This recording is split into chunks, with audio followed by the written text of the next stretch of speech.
Então, não é só a Fórcula, mas a Fórcula foi o começo, não? Eu nem sei porque a Fórcula foi uma questão. Eu fui para Veneza bastante durante 4 anos porque eu trabalhei no pavilhão, decorador do pavilhão norueguês. Então, estava na Veneza e falei, que isso? Que essa coisa que tem aí, não? Parece uma escultura de Henry Moore, parece...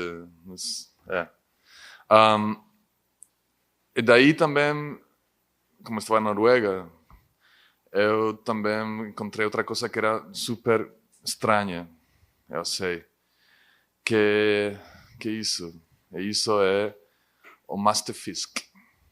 O Masterfisk literalmente é o peixe que dá suporte ao mástil?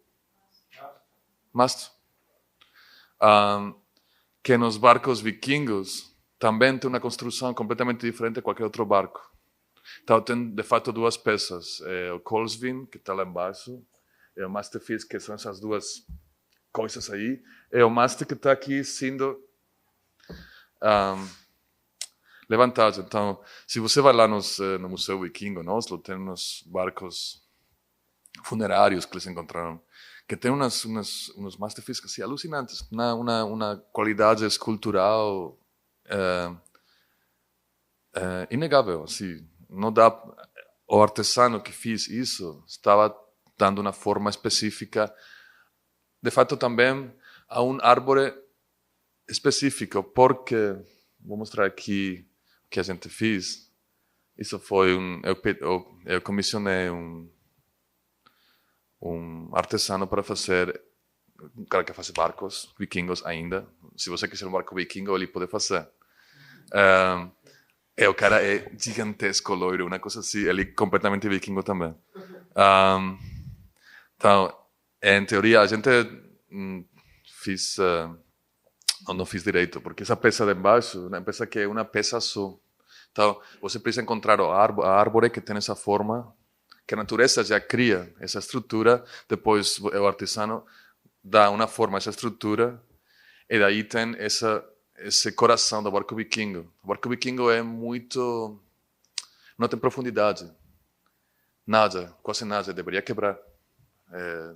Mas essa estrutura central, da que saem depois umas madeiras assim, cria uma integridade estrutural super forte. É tudo graças a essa peça central, não? Então, eu fui convidado a fazer uma exposição em Secession, vocês conhecem, na Viena. É o espaço de artistas mais antigo do mundo, parece. É um espaço de arte gerido por artistas. Tem um comitê de artistas. No começo, Klimt, Kokoschka, toda essa galera foram os criadores da Secession. Tem 110 anos. E ainda é dirigido por um comitê de artistas. Então, tem artistas membros, e depois, dentro do comitê, tem uns artistas que fazem a direção durante 2 anos, e depois renovam. Assim, então, eles têm... O prédio é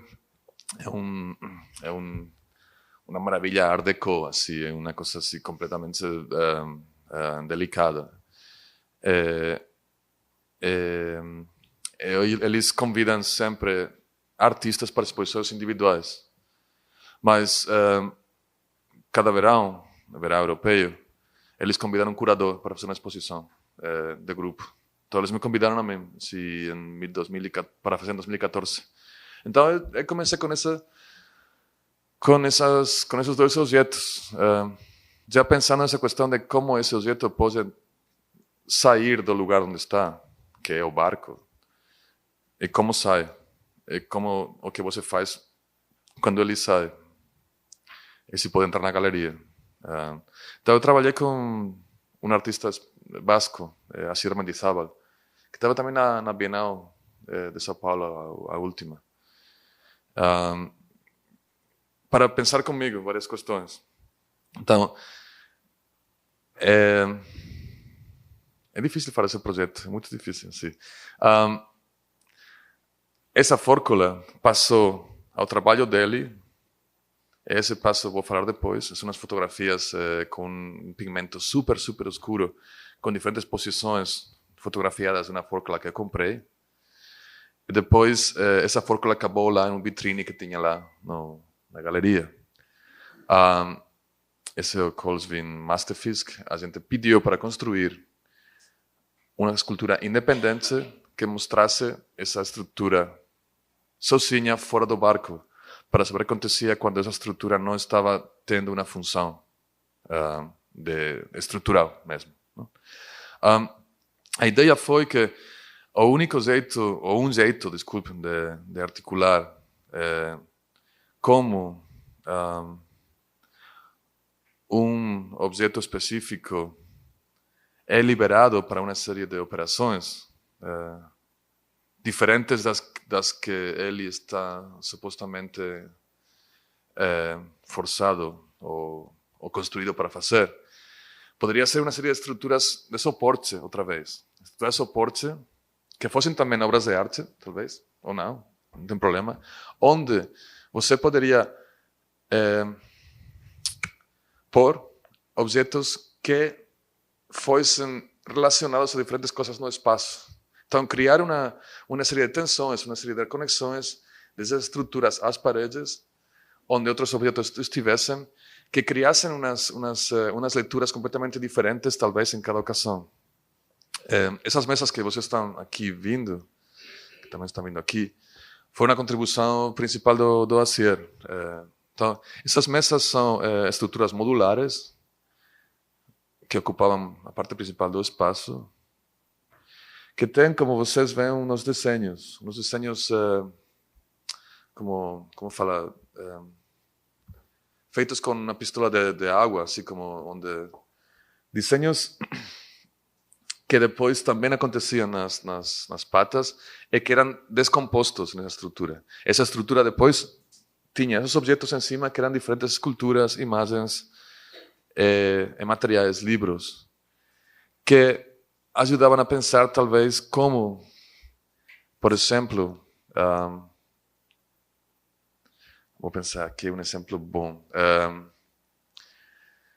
como essa cadeia pode fazer uma conexão específica. Essa cadeia está feita de um tronco só. É um trabalho de cortar, meu português aqui está se perdendo. Um trabalho artesanal de tirar pedaços de madeira sem recompor a madeira. Então, é um tronco só, um pedaço que a CIR pediu a um artesano fazer no País Basco, e que fala também de uma composição onde a intervenção natural e a intervenção artesanal se encontram. Não? E isso talvez podia ser conectado com a operação que a gente fez no Masterfisk. Ao mesmo tempo, esse gesto de tirar um pedaço para compor uma imagem se relaciona com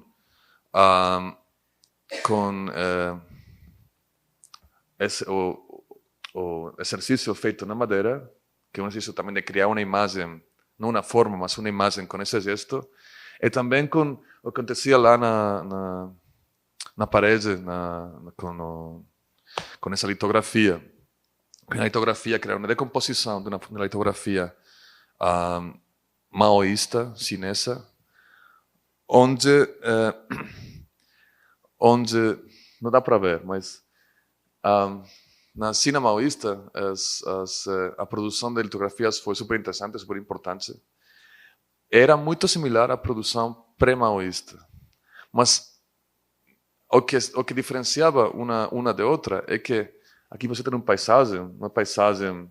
Imagina que o verde isso é uma descomposição da litografia em três cores, não? Verde, preto e vermelho na direita. Vocês não podem ver porque não está perto o suficiente.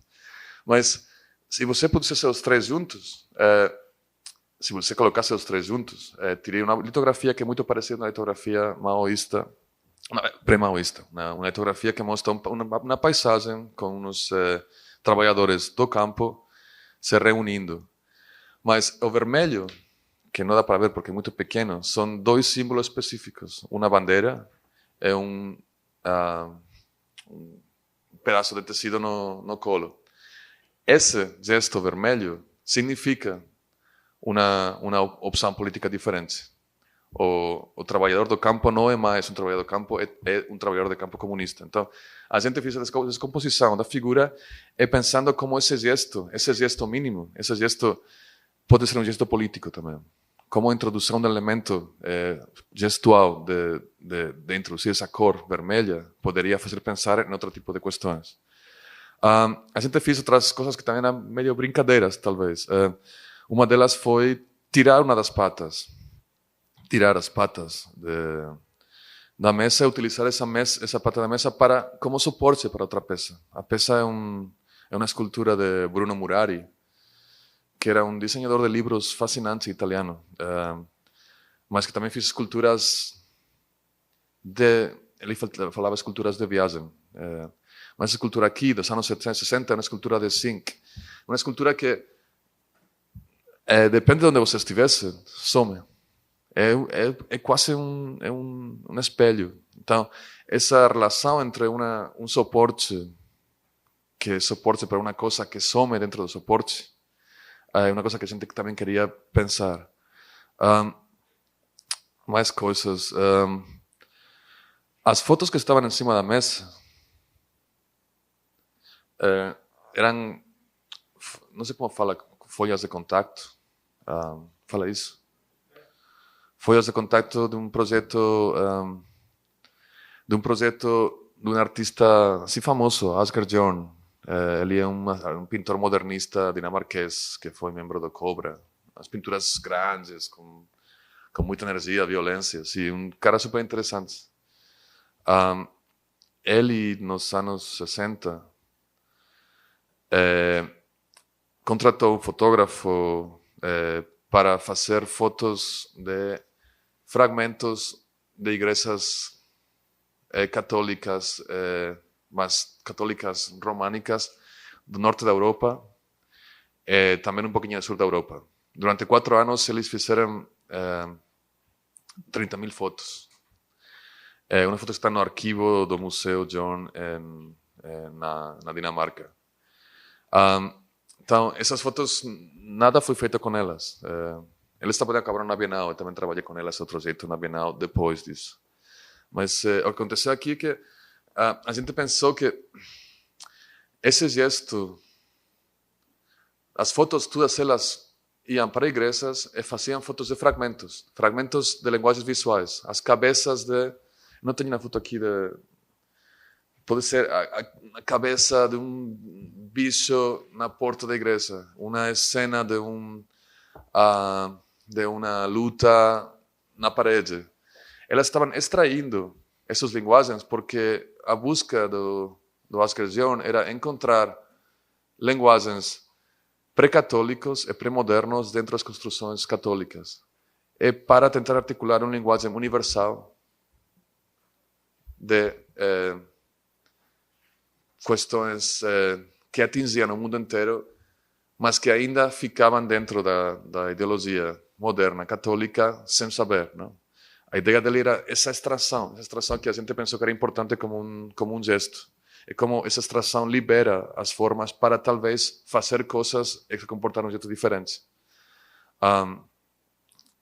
Então, há muito tempo que não falo dessa exposição, estou assim meio confuso. A secessão tem 3 espaços. Tem um espaço grande no centro, um espaço bastante grande. Tem um espaço lá na parte de cima, que é essa sala aqui, que é um gabinete de desenho. Eles falam de drawing cabinet. E depois tem 2 salas lá embaixo, que vou mostrar em breve. Para a sala de cima, a gente pensou convidar outro artista, Dustin Erickson, que é um artista americano que mora em Londres. Ele trabalhou com um desplazamento diferente de um objeto de uso como imagem, não? Então, ele criou esse papel de parede que estava populado por essa figura desse tênis, mas que o tênis mudava a imagem. Então, não era mais esse objeto que ia no centro, mas um objeto que ia no no background, na parte de atrás, como um cenário para que outra coisa acontecesse.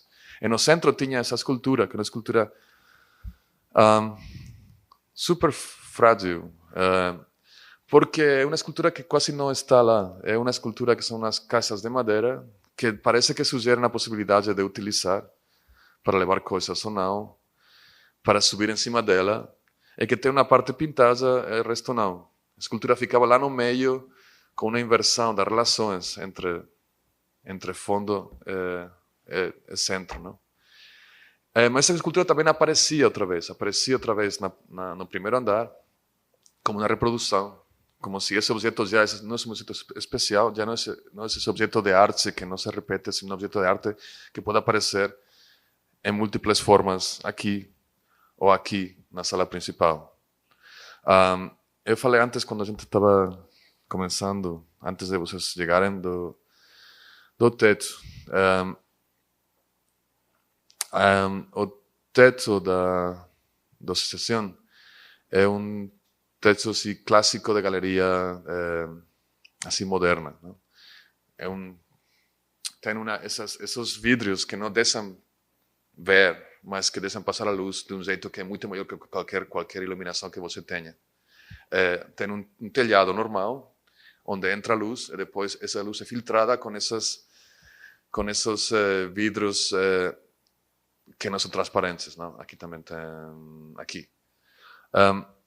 E a gente decidiu fazer também, tentar modificar um pouco as condições de visão, simplesmente criando um filtro de cor que também tivesse, talvez, esse gesto de corte. Então, é um filtro diagonal que cruzava uma parte do espaço e outro filtro que ocupava parte de outro espaço. O mesmo espaço, mas diferentes áreas. Que criavam condições diferentes de experimentação dessas obras. De fato, laranja ficou como uma presença contínua na exposição. Isso foi uma casualidade também, mas a cor laranja o que faz uma coisa interessante. O azul, as cores frios e azuis, eles separam os objetos. Você tem uma claridade de percepção das coisas nas cores frios.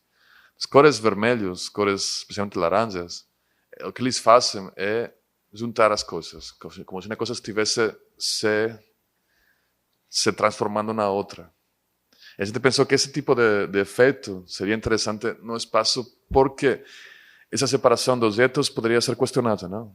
Essa singularidade dessas formas que a gente estava adotando, a singularidade da fórcula, que não acontece em lugar mais que na Veneza, a singularidade do Kolsving, que é uma coisa que só acontece nos barcos vikingos, poderia ser talvez mexida, conectada, fundida com outras singularidades, em um contínuo.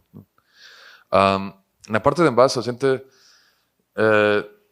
em dos espaços um pouco mais complicados, eu fiz uma instalação assim, talvez mais simples, com esse objeto que aqui talvez é familiar para vocês, mas na Europa não é. Quando eu cheguei no Brasil, eu vi essa coisa na parede, eu não sabia o que era, é uma coisa super estranha.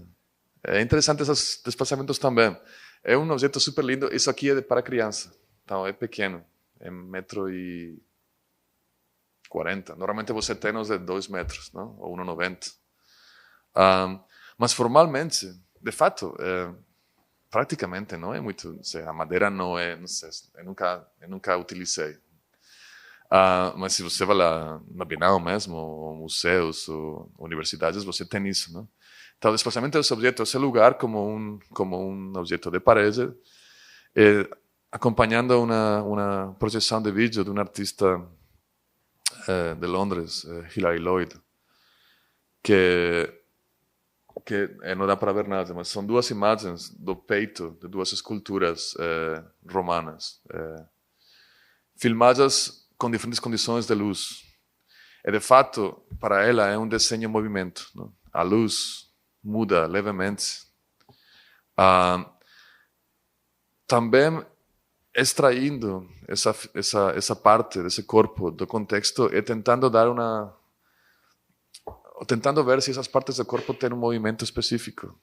Talvez se essas figuras extraídas se comportam de um jeito diferente do jeito que a gente espera deles, não? Liberando-as, talvez. Finalmente, a última sala, que era a continuação dessa sala, a gente tinha dois trabalhos com uma complicação. Isso aqui é o Ricardo Basbaum, vocês conhecem. O trabalho do Ricardo com esse objeto branco que está lá embaixo, que acho que é super interessante nesse sentido de circulação ou de extração. O projeto é novas bases para a pessoalidade. Então, esse objeto branco, que tem várias cópias agora, tem vários exemplares, é um objeto que circula. Com transposição, você pode pedir para emprestar, levar para casa, com a condição de que você vai dar de volta, que você vai fazer uma experiência com isso, uma experiência, o que seja, e vai documentar de algum jeito e mandar para ele. Então, se você vai nos sites, NBP, eu não lembro, .com.brasil, talvez, você tem uma lista gigante de experiências que pessoas fizeram com esse objeto. Experiências artísticas ou ir na praia, ir na água com um bicho. É um bicho de metal. Nesse sentido, para mim, essa escultura é muito mais parecida ao trabalho da Lisa Clark que nada que eu vi nunca. É um objeto para usar, é um objeto para criar relações. Então, esse objeto sempre tem casas. E, de fato, essas construções de metal são casas para esse objeto. Simplesmente. Ou, não tão simples, mas é assim. Mas eu pensei que seria interessante... Bom, lá no fundo tinha essa obra da Marta Araújo, que também é uma forma... Um trabalho super lindo, assim, dos anos 80, acho que 81. Vocês conhecem um pouco o trabalho dela? Ela é uma artista de Maceió.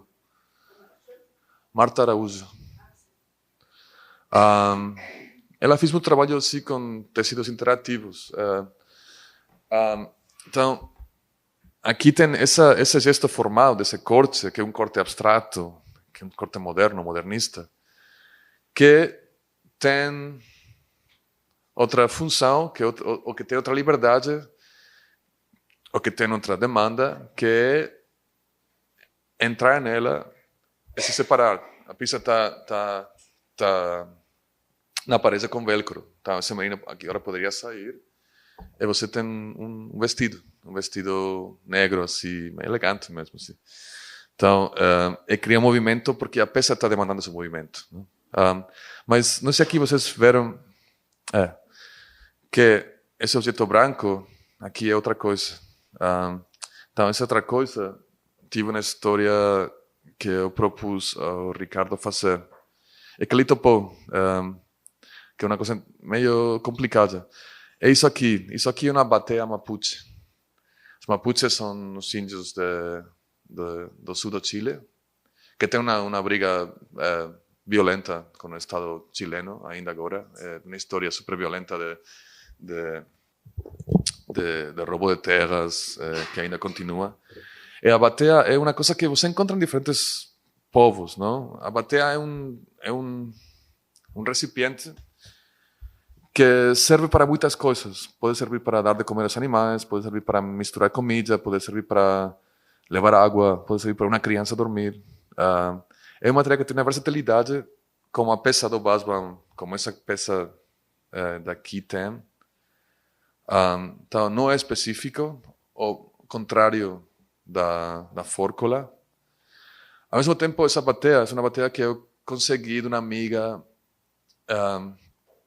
chilena, que os pais deles conseguiram. Essa batea é uma batea que está totalmente utilizada. É uma batea com uma história. Você percebe isso quando tocar. É uma batea originária, não é feita para vender. É uma batea que foi conseguida lá, não sei como. Mas que como a peça do Basbaum tem uma história. A peça do Basbaum tem uma história na internet. Você quase não pode perceber porque é alumínio. Mas essa bateria de madeira tem uma história que leva com ela mesmo. Né? É que talvez determina um uso para ela. Então, minha ideia era fazer essa mudança. Tirar o objeto de NBP de sua casa, tirar isso, ou aproveitar o momento quando ele sair para a bateia ocupar esse espaço, essa casa. E ver o que acontecia com isso. Talvez contradizendo as linguagens do trabalho de Ricardo, que essas linguagens industriais, não? Esse metal. E ver o que acontecia com esse contraste forte entre uma coisa que tinha uma história e outra coisa que não quer ter uma história. Mas Ricardo falou, vale, eu topo, mas se é uma performance que você faz, como Então, foi meio vergonhante, mas no meio da abertura, eu peguei a bateria que estava aqui, eu desci as escadas, eu fiz o troco, e introduzi a bateria na estrutura, depois voltei para cima e coloquei a peça no lugar onde a bateria estava. Depois a peça do Ricardo viajou para pessoas que queriam emprestar e fazer experiências com ele. Né? A ideia era tentar experimentar mais uma vez com essa fazer de uma coisa algo que ela talvez originalmente não está fazendo e pensar como essa operação de desplazamento cria novas possibilidades para essa peça. Então, é isso um pouco. É um projeto bastante hermético e bastante formal. Ao mesmo tempo, é uma coisa interessante como exposição. A quantidade de madeira, a quantidade de cor, fiz a exposição bastante popular. Porque esse gesto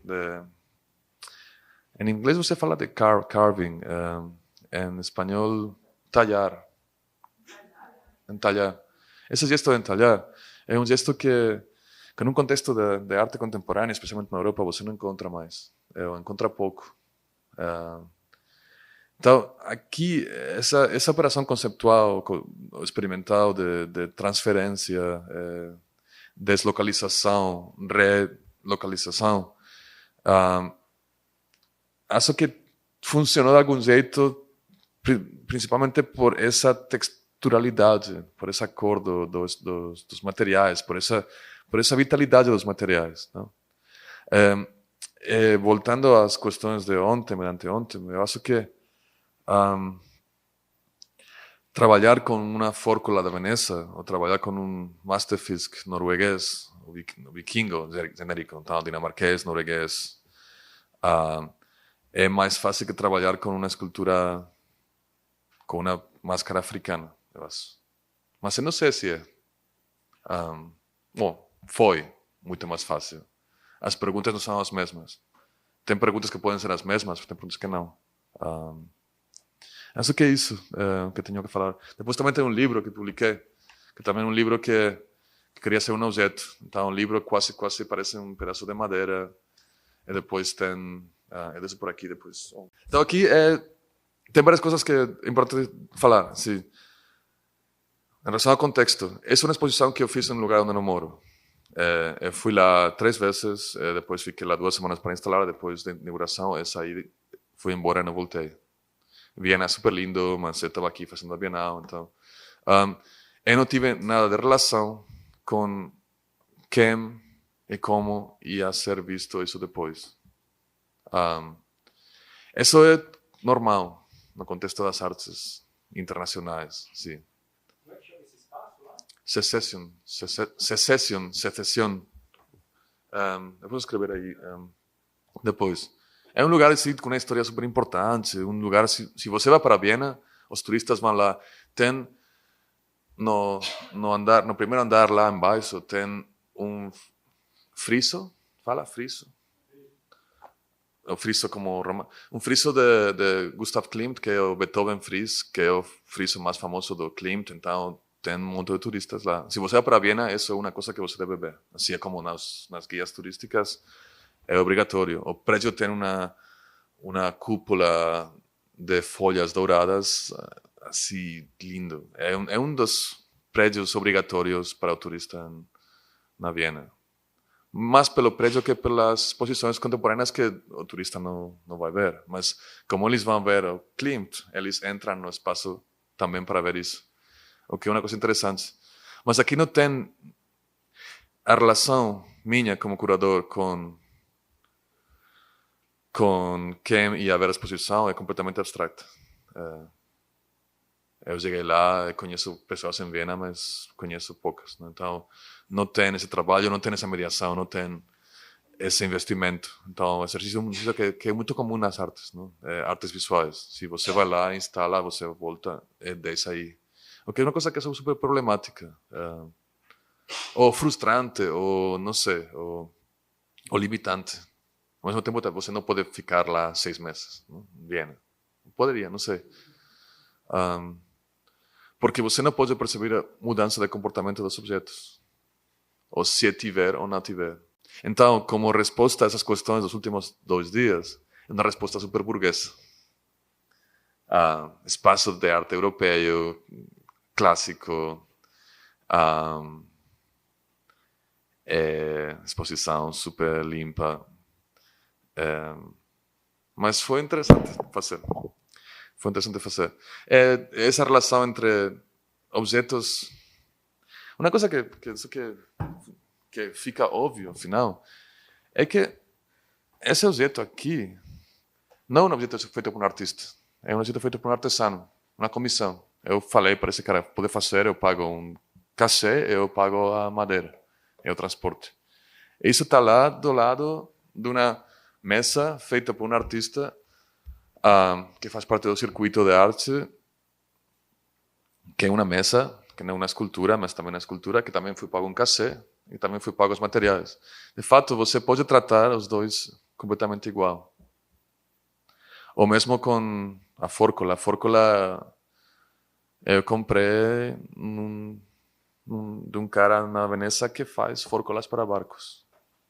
150 euros. Sim. Esse é o preço. Então, o que é interessante ver é como nesse espaço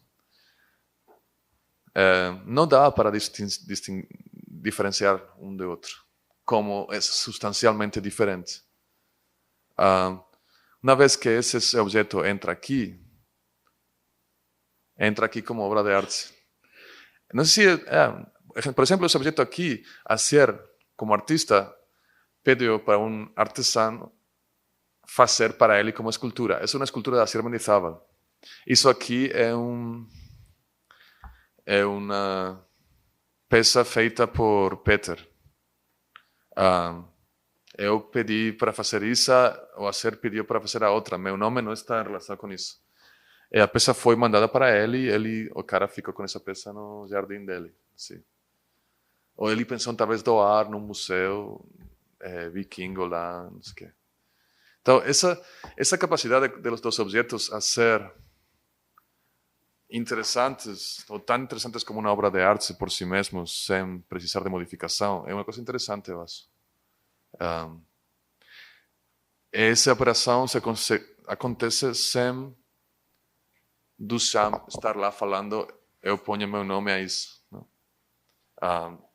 A fórcula está lá não porque um artista fala que é uma obra de arte, mas porque eu decidi incluir essa peça lá sem falar isso é arte. Não sei, interessante isso. Não?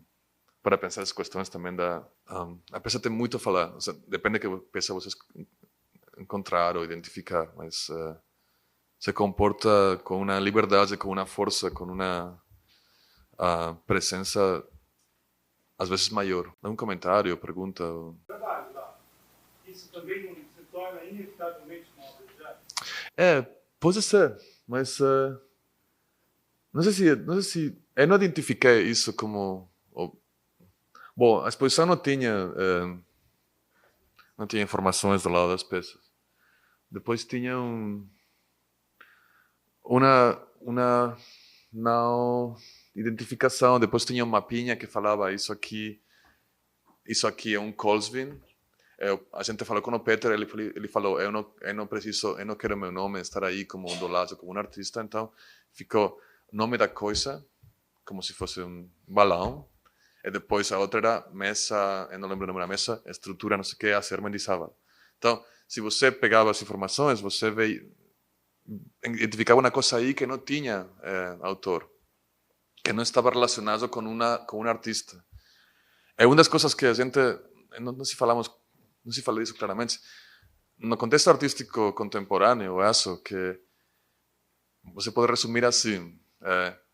Qualquer coisa pode ser feita se é feita por um artista. Assim, é isso que o sistema de arte permite essa ideia dos 60, de que você pode ir lá e dar não sei, fazer pular, e isso é arte, mas depende de quem você seja. Porque se você é um cara da rua, não é arte. Se você é esse cara que foi lá na universidade e está reconhecido no sistema, então isso é arte. Pode ser bom, pode ser ruim, depois a gente tem, mas depois o crítico pode falar, mas é arte, assim, não tem problema. Se a Luisa Strina ou o MASP mostra essa coisa é arte. Não tem problema com identificar isso, não? Assim, mas não qualquer pessoa vai poder fazer isso. Qualquer pessoa não vai ser permitida fazer isso. Então, na Bienal a gente teve problemas de articulação nas brigas super interessantes sobre o que quer dizer trazer esses caras da periferia a fazer esses eventos dentro do prédio. Isso é hip hop, isso não é arte. Assim, tão simples como isso, não? Então, eu continuei. Então, estava falando, nesse sentido, dá para falar que o curador é um novo artista, o curador identifica a arte, não a arte. Mas aqui eu queria deixar aí ainda essa complicação entre os dois tipos de objetos. Ou talvez eles não vão entender nada de arte, vão pensar que são todos objetos de uso, não? Essa cadeia para que foi feita? Tem mesas, tem... Tem no livro eu imprimi uma introdução de um livro super interessante, eu acho, nesse sentido, que é um livro do Franz Boas, um antropólogo genial dos anos 20, 30, alemão, que depois morou nos Estados Unidos. O livro, o nome é Arte Primitiva. Está em português, é um livro super lindo, barato. Ele faz um estudo assim, super denso, super complexo de artes dos povos na ocidentais, comparativos e com desenhos. Essas artes, ele faz um argumento super forte de relação entre forma, beleza e uso. Assim, as três inseparáveis, sim. Então, nesse sentido, aqui tem um modelo de descrição do que a arte é completamente distinto do nosso, não? Ele, nesses povos que ele analisa, o uso é essencial. E, de fato, esse uso tem relação contraditória, às vezes, com a forma ou com a coloração.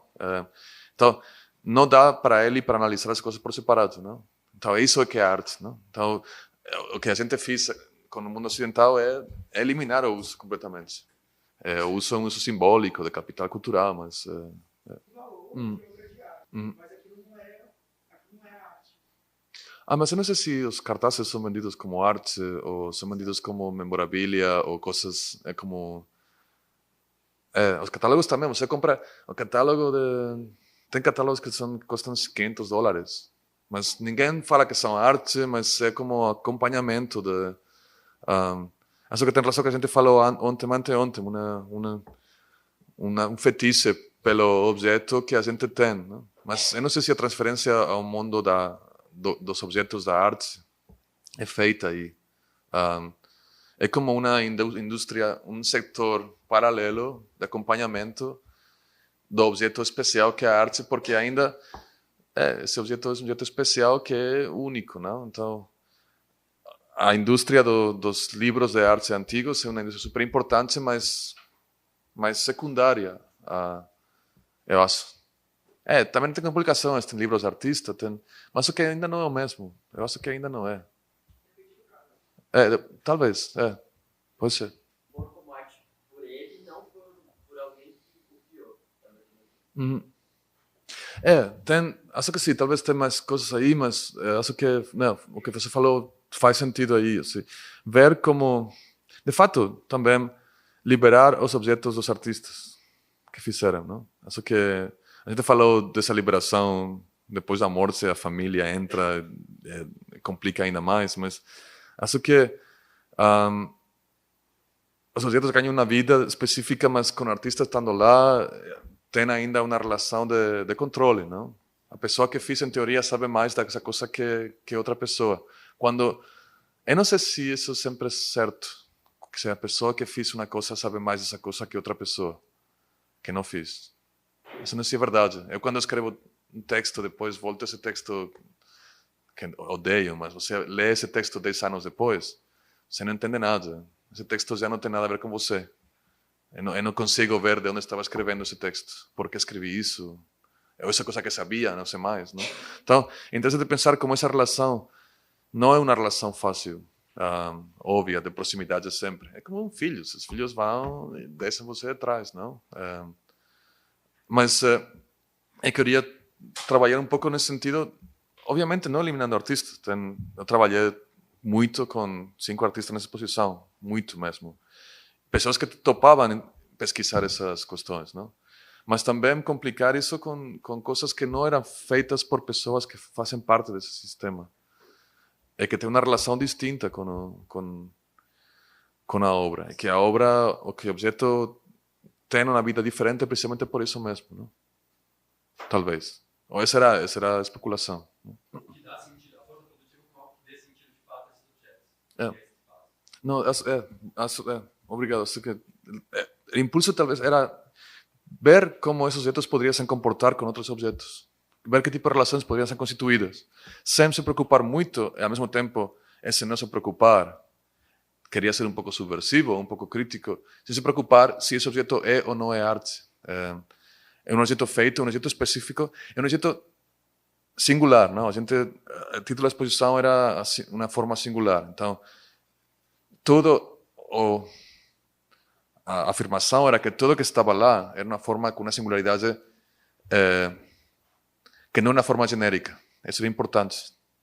Então, como várias formas singulares vão criar uma relação entre elas, não? E que relações, ou várias relações, e que relações são essas, não? Então, esses objetos são de diferentes proveniências, diferentes lugares, diferentes histórias, mas talvez juntos podem trabalhar uns com outros, não? Essa é um pouco a ideia. Mas essa liberação, que aqui eu acho que é uma liberação que não é problemática, primeiro porque os artistas que eu convidei toparam fazer essas coisas, toparam fazer essa mudança de iluminação, toparam pôr uma coisa em cima da outra, toparam trocar uma coisa da obra com outra coisa. Ou seja, uma coisa super interessante. Não sei quantos de vocês são artistas, ou curadores, sim, ou críticos. Se você pergunta direito, as pessoas quase sempre topam. Não sei. Os artistas, eu sempre tive experiências super lindas nesse sentido. E quando não faz sentido, você recebe não faz sentido, isso é uma bobeira, uma besteira. Sim. Então, o que você está falando?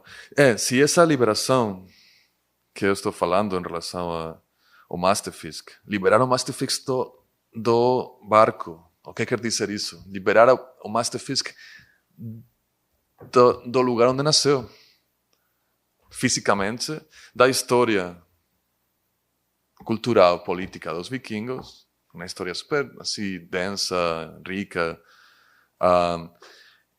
é liberar o Masterfisk do autor ou do artesano que foi Peter. Peter estava, o nome dele estava nos materiais de imprensa, mas então essa liberação foi possível, mas não sei se dá para liberar do mesmo jeito com isso aqui, que é um chapéu Assaninka.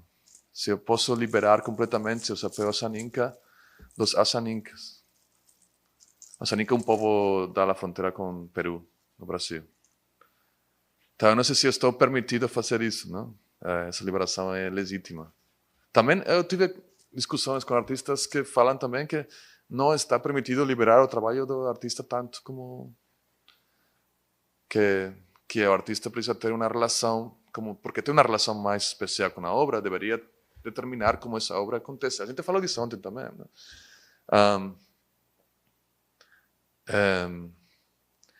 Oiticica, ou Alicia Clark, ou dá para fazer uns bichos de plástico de cores diferentes, sabe? Vermelho, bicho vermelho, não sei. Então, essas questões, assim, até que ponto é possível essa liberação, como essa liberação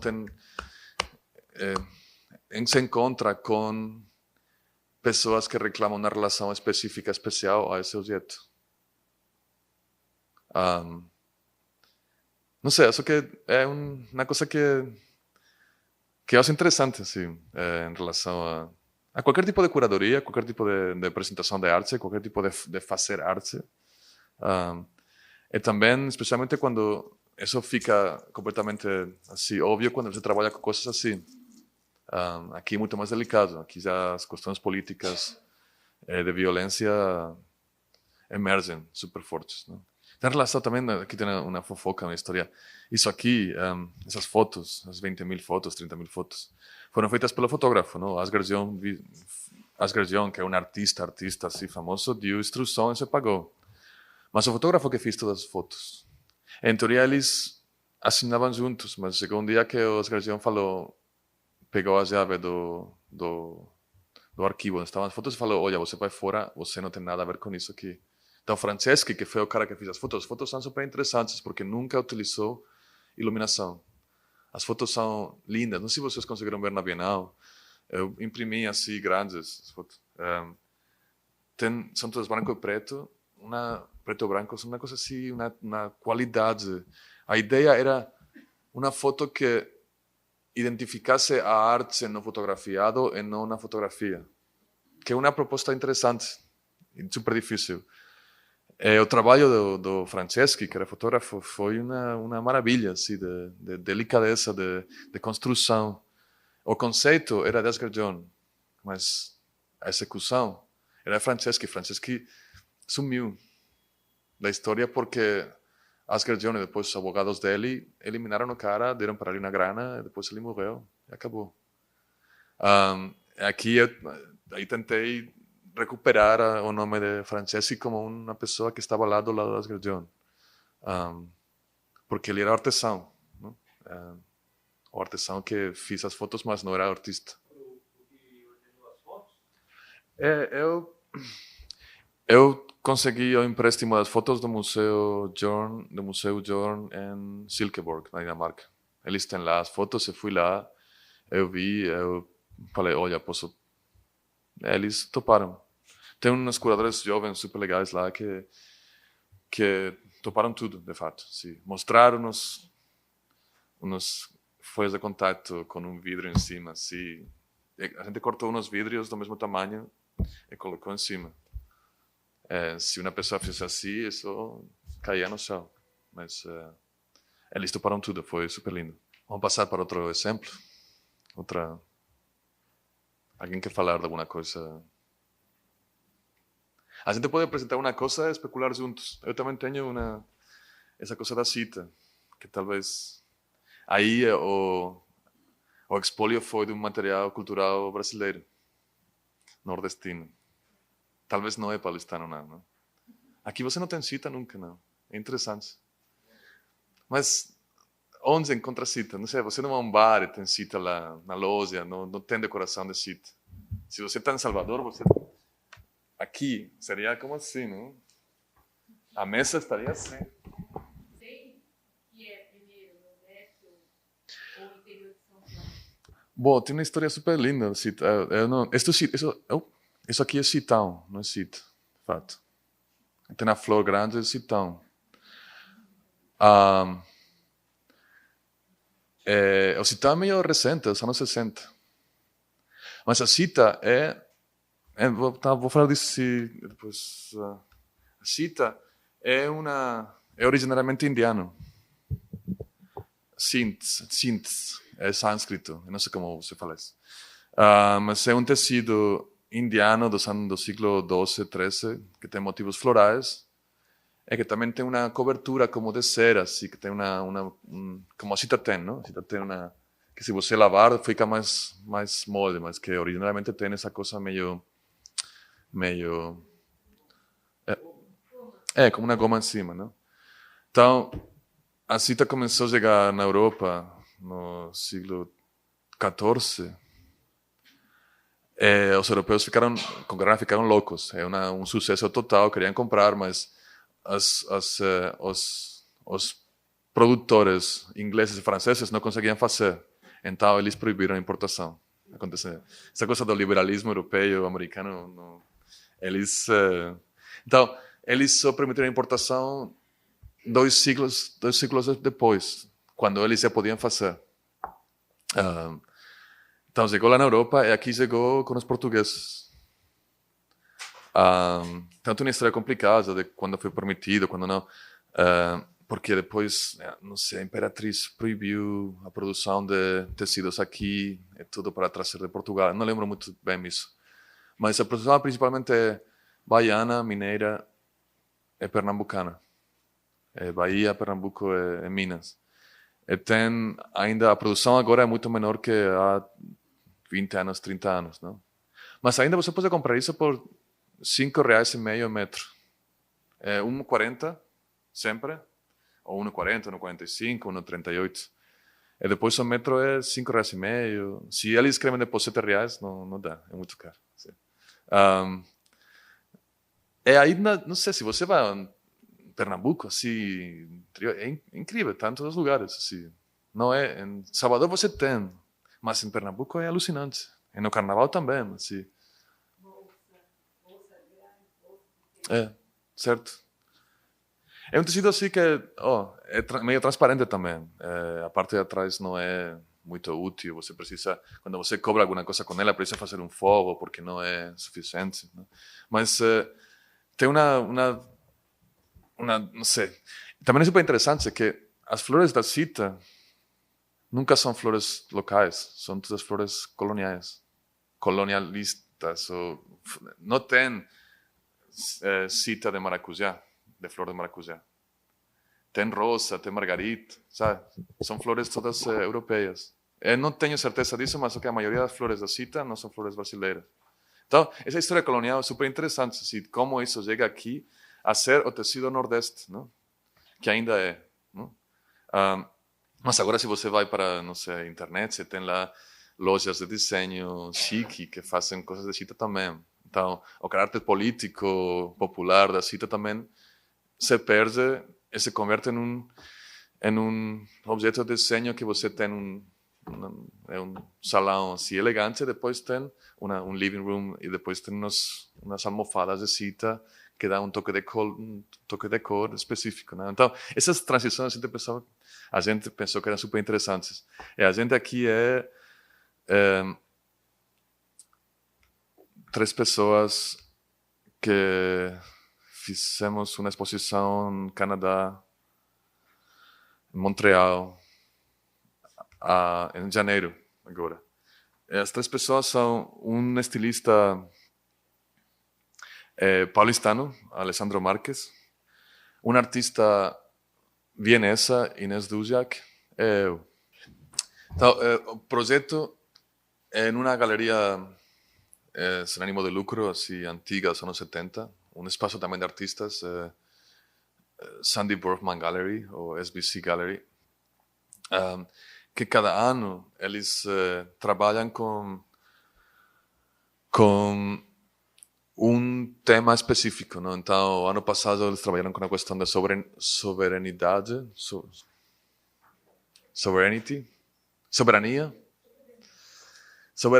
Então, todas as exposições durante o ano respondiam de um jeito a essa questão.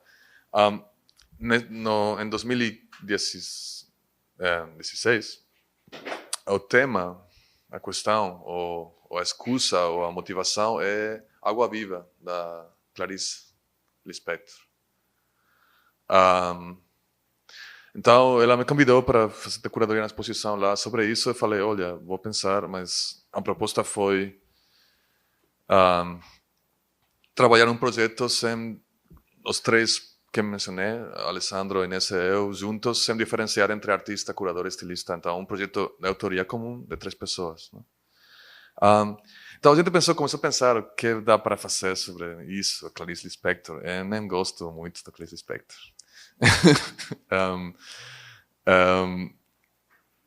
Mas a gente pensou que... A gente pode falar disso depois.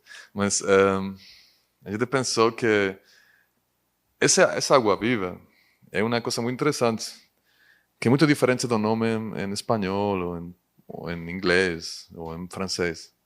A água viva é uma entidade que está feita da mesma substância que o contexto onde ela mora. A água viva está feita de água e mora na água.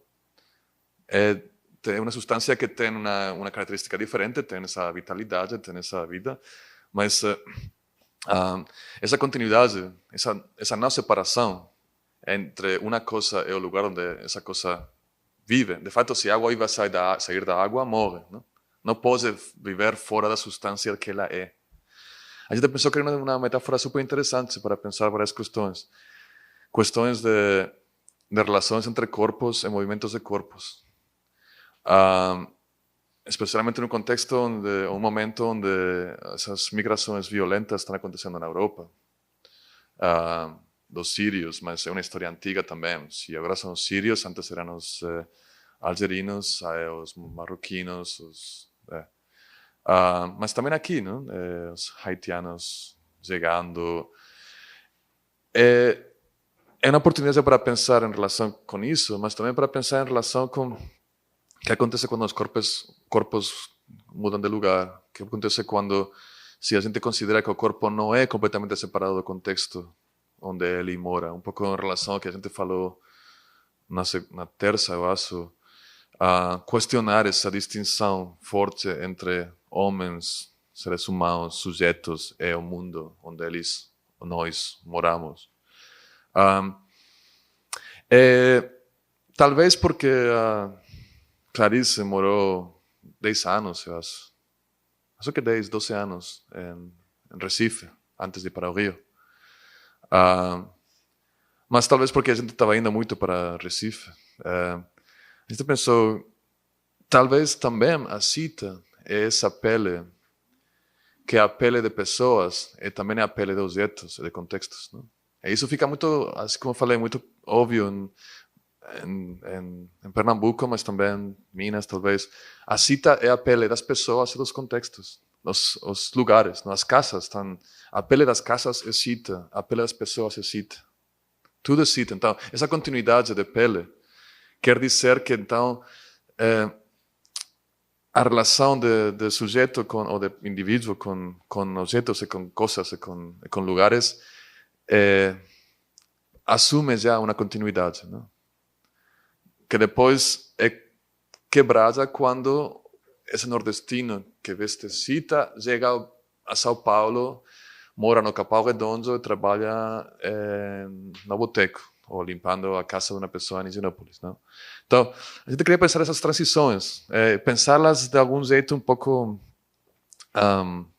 abstrato também, porque a gente não queria entrar frontalmente com essa questão de imigração, ser assim um pouco frívolo com uma questão que é super dolorosa, não?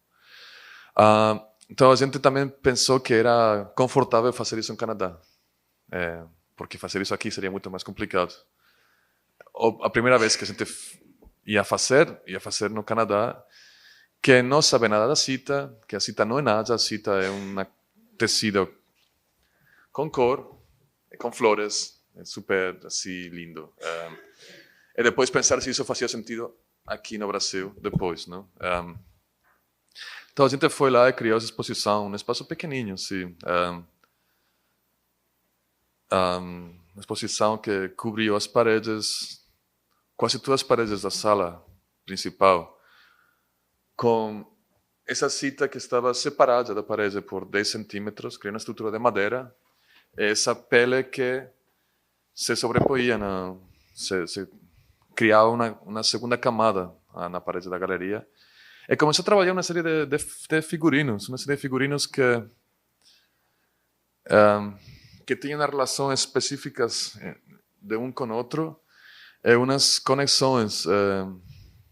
A gente ficou louco costurando durante 2 semanas, assim. Também improvisando, pensando o que funciona, o que não funciona. Como coisas podem sair da parede, como coisas podem sair dos corpos, como os corpos podem ser vestidos, não? Como um corpo pode acumular formas em cima desse corpo, como pode se expandir, se esconder nas paredes. Isso aqui é uma contribuição da Inês, que foi sobre que é um chato gigante, um chato público. Porque se você começa a falar de pele, também fala de parásitos que moram na pele. Então, essa pele do mundo, do nosso mundo, reconhece pessoas ou indivíduos como parásitos dentro dessa pele. Se você sai aqui em São Paulo, tem pessoas morando na rua todo o tempo que o sistema não quer, não? Então, essa ideia dessa pessoa que está aí, que quer entrar, que não quer entrar, que não é permitida para entrar, que não é imigrante, que não tem permesso de entrar, é um parásito, não? Então, pensar como essa figura de parásito pode, como existe, como se comporta, né? Como vive, não? Aqui tem uma imagem mais aberta, mais figuras, sim, diferentes composições, relações, de um corpo que era o mesmo corpo, não? O manequim era o mesmo manequim. Mesmo tamanho, um manequim genérico, não sexualizado, não sem gênero, mas talvez sexualizado de outro jeito. E depois também talvez objetos que utilizamos para apoio. Essa fotografia na parede é uma fotografia gigante, assim, são como 2 metros por 1,5. E não dá para ver, eu acho que não coloquei uma foto melhor. Isso aqui faz referência a outra pesquisa de pele. Não se dá para ver, mas isso aí tem a forma de uma pele humana. Imagina que você faz um corte aqui, você faz assim, seria uma pele humana. No Japão tem uma tradição meio pouco conhecida, mas fascinante, de colecionistas de pele tatuada. Você vai na internet, você procura aí, é uma coisa assim incrível. Sim. Então você tem lá uma pele de um corpo que foi assim, estendida de tatuagens de yakuza, então, e também de colagens de tatuagens. Então, isso aqui era uma litografia feita com essa pele de um corpo, mas composta, não dá para ver, mas de gato morto. Sim, são outra vez parásitos que compõem essa pele. Depois aqui tem essas cabaças que a gente pintou, não dá para explicar porquê, mas a gente pensou que ficou lindo. E depois aqui outra vez essa cita que 10 anos de saber atrás da fotografia. E aqui é a porta da galeria, sim. Eu vi o livro, mas de fato eu vi o livro na internet, mas o livro não dá para encontrar, eu não encontrei, então eu não sei como.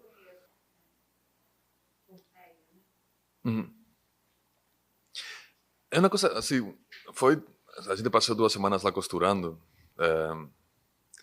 e a galeria está num prédio de galerias, assim. Essa coisa acontece também em Nova York, esses prédios grandes que têm muitas galerias comerciais e não comerciais dentro. Então a porta de vidro, então o que foi interessante é que cada vez que alguém passava, ficava lá olhando e queria entrar e sorria. Era janeiro em Canadá, menos 15 graus, menos 20 graus.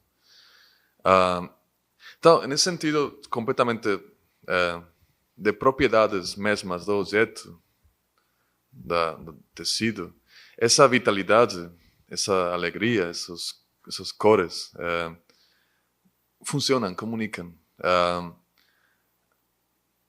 Independentemente de, primeiro, ninguém saber se é brasileiro ou colombiano ou chinês.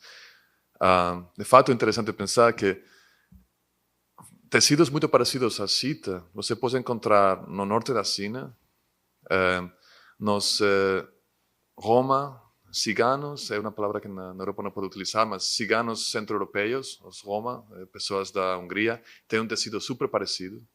Mas também você encontra isso no Peru, na Colômbia, depende das populações. Não é a cita não é o único resultado dessa mudança, dessa tradução colonial dos cintos, não? Mas então toda essa história, toda essa relação com uma história política, identitária, nordestina, não está lá quando você é canadense, está olhando para a cita. Isso se perde completamente. A gente fez um livrinho pequeno com um texto que falava disso, mas essa leitura é opcional, não? Então, interessante aqui também, a cita foi completamente liberada ou expropriada ou forçada fora de sua história. Para funcionar em um lugar onde eu acho que dá para acho que afirmar que funcionou de algum jeito. Ao mesmo tempo, não sei se as fotos dão para perceber, mas talvez uma impressão minha que não é compartilhada, mas a cita no Brasil sempre é confortável. Sempre uma experiência confortável, quase nunca cria uma experiência de estranhamento. Sempre está colocado um jeito que cria uma... aqui, pela composição das figuras, a experiência era meio violenta.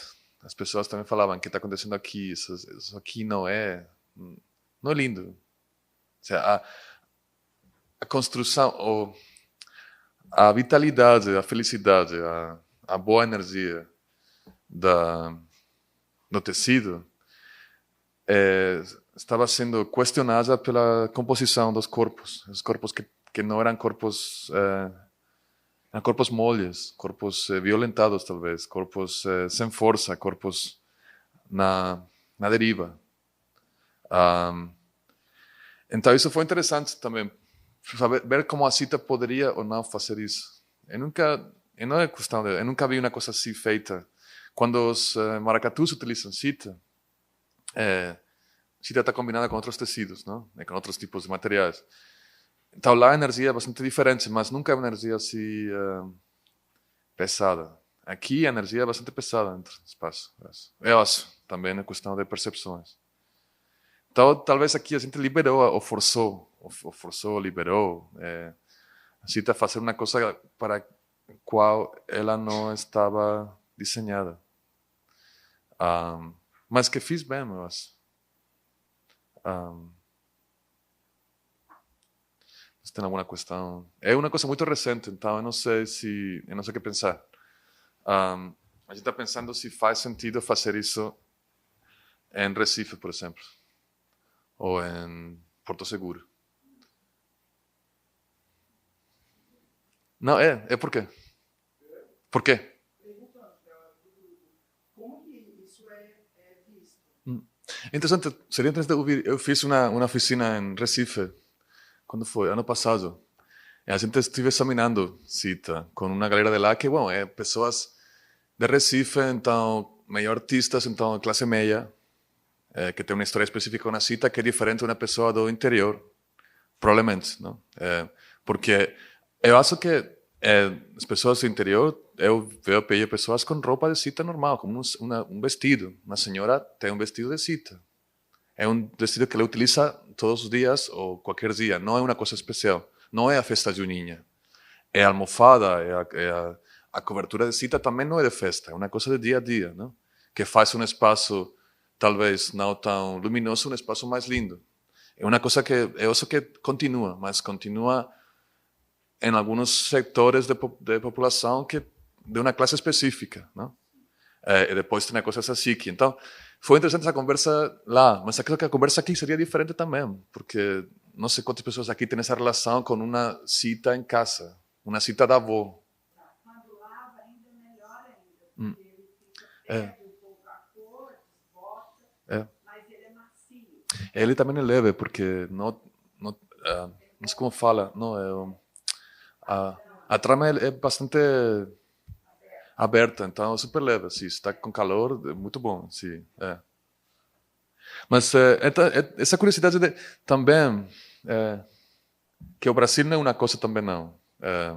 O Brasil é muitas coisas, não? Então as experiências das pessoas em relação a Cita vão ser diferentes, depende de que contexto social você seja. Se você é uma pessoa que vai para museus, provavelmente tem uma relação diferente das pessoas que não vão para museus, porque os museus são lugares onde pessoas de classe média vão, principalmente. Não? A gente talvez pode falar disso depois. Então, a gente está pensando... Eu não sei, também acho que talvez não faça sentido mostrar, ou fazer. Mas também depende de como você faça isso. Não sei, se a construção do que é a utilização da Cita para a construção do espaço é feita por pessoas que fazem isso já. E que não seja uma importação de um artista, um curador, um estilista de um projeto, sino que a construção dessa obra seja uma construção coletiva. Então você muda completamente a relação. As pessoas que fazem, porque não têm direito a fazer, sabe? Não sei se estou fazendo sentido. Assim.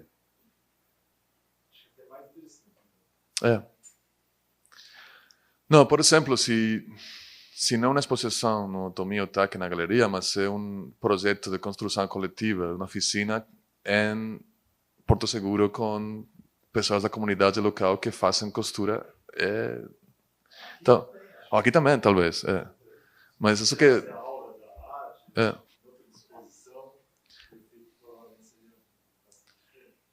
acho que se os corpos tivessem um esqueleto, uma estrutura dentro, seriam corpos diferentes totalmente. A gente decidiu também por questões... A gente começou a pensar e pensou, talvez não é interessante fazer um corpo que faça isso. É maior que fazer um corpo que faça isso. Que não consiga fazer isso. Porque é outro tipo de corpo. Então, essa mobilidade da... a água viva tem agência. Mas a água viva depende muito das correntes. A água viva precisa trabalhar as correntes marinhas para se movimentar. Não é como não tem a liberdade que tem os peixes mesmo. Não? Que também utilizam correntes, mas que eles vão assim. A água viva precisa... É um corpo que está mole. Que precisa se deixar levar um pouco. Não? E talvez nossa condição, ou parte da condição das pessoas que vão de um lugar para outro, forçados politicamente, economicamente, também são assim. Não? A escolha é relativa. Não? Essa escolha de movimento, as pessoas que vão cruzar o Mediterrâneo em um barco pequenininho para chegar na Europa, é uma escolha muito limitada. Então, essa foi uma opção. Assim. Mas ali não utilizou como ela utilizou todo popular, não? Ou seja, ela queria linguagens populares, então Cita era óbvio, Salvador é isso, não? Nesse sentido, como você utiliza essa linguagem popular para fazer uma coisa que a linguagem popular quer fazer, ou que faz normalmente, ou não, ou uma coisa que talvez não quer fazer ou não faz normalmente. Isso foi como a dinâmica que a gente queria trabalhar. Mas no Canadá, como falei, é fácil fazer essa operação, porque você não tem esse risco. Você só tem... tinha brasileiros que moram lá há 10 anos que ficaram super felizes por ter uma pequena janela ao Brasil, assim, uma coisa assim meio nostálgica, saudades mesmo. Mas não tem essa coisa... Aqui acho que seria muito mais difícil, por isso...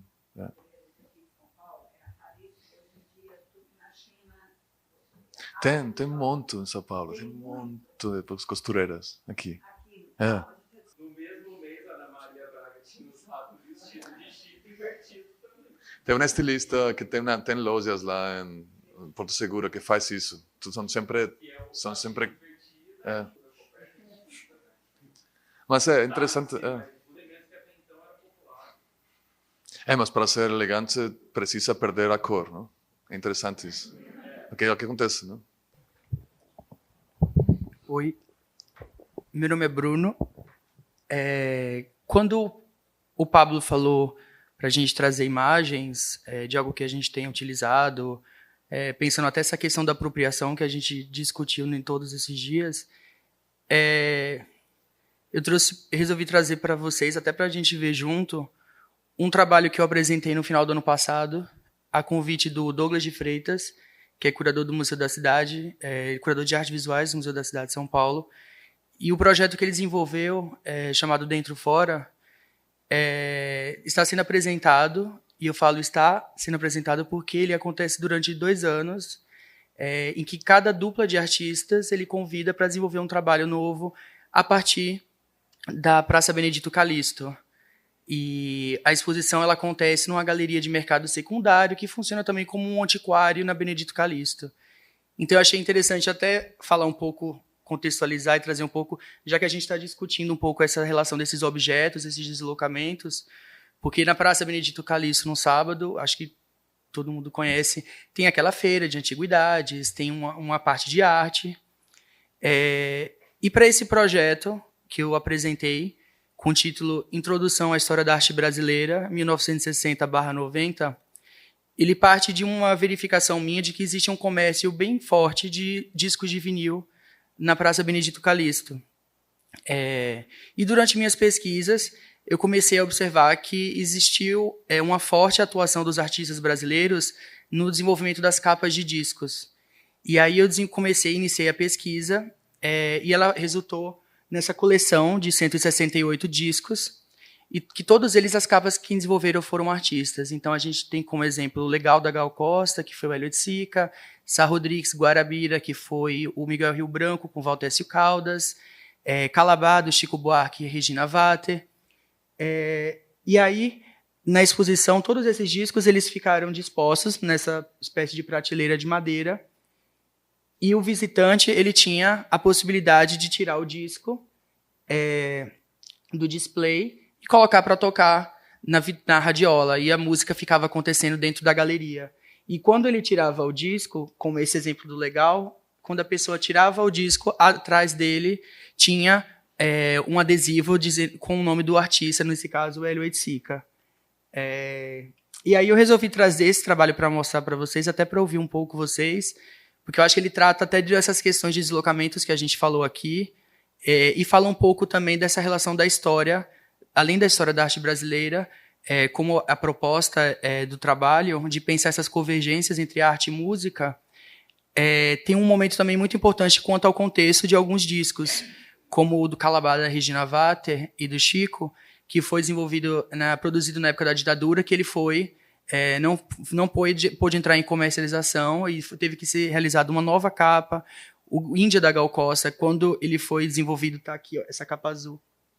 A gente conhece ele com aquela tanga vermelha, mas na primeira edição, que é essa, ele saiu com um plástico azul, como aquelas revistas eróticas.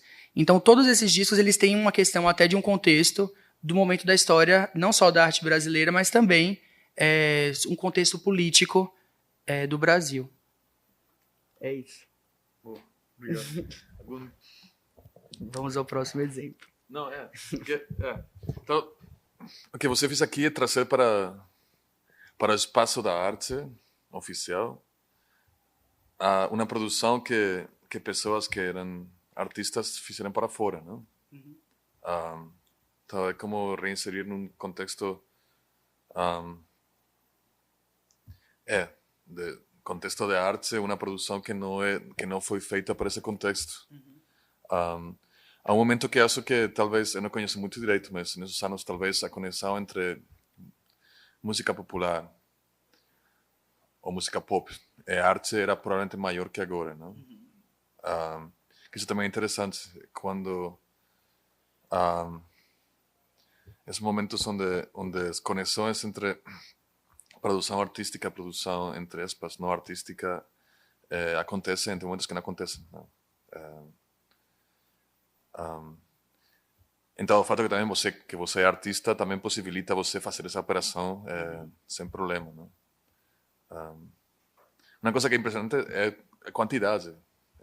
É bastante grande o número de discos feitos por artistas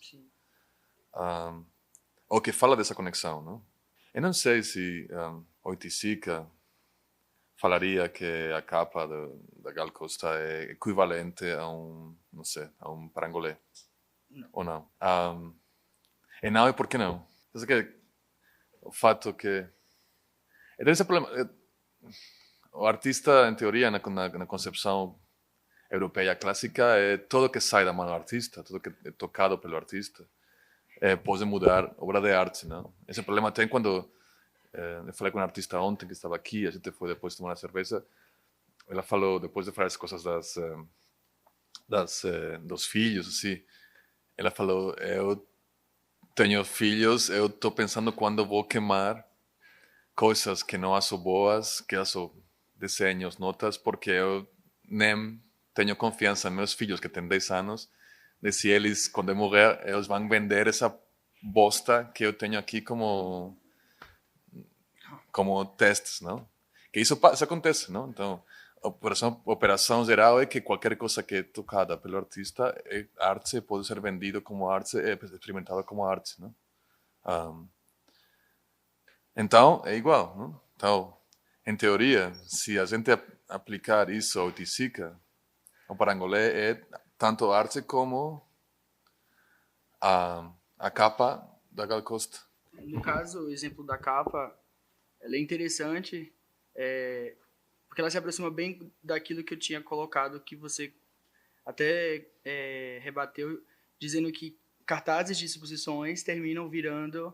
ele tem um valor, mas não é um valor como uma obra. Eu acredito que a capa também tem um pouco esse valor, um valor quanto a uma história, quanto a um momento, né? Tanto que alguns discos desses estão sendo comprados por alguns museus, como o MoMA, Guggenheim, eles têm um interesse e estão comprando esses discos dessas capas, mas para uma questão de um arquivo, para ter uma memória. Né? Mas por quê? Mas acho que uma pergunta assim difícil. Por quê? Eu não sei os nomes das pinturas do Oiticica quando ele fazia pinturas, não? Tem essas pinturas que fazia com essas simples, assim, super lindas. Em que sentido essa pintura é diferente da pintura que ele faz para a capa da Gal Costa? Que é diferente? Tem alguma sugestão? Não tem uma pretensão artística isso, né? Mas o que então, quantos discos tem, não sei, 10 mil, 20 mil, 100 mil, 200, não sei, 1000, não sei.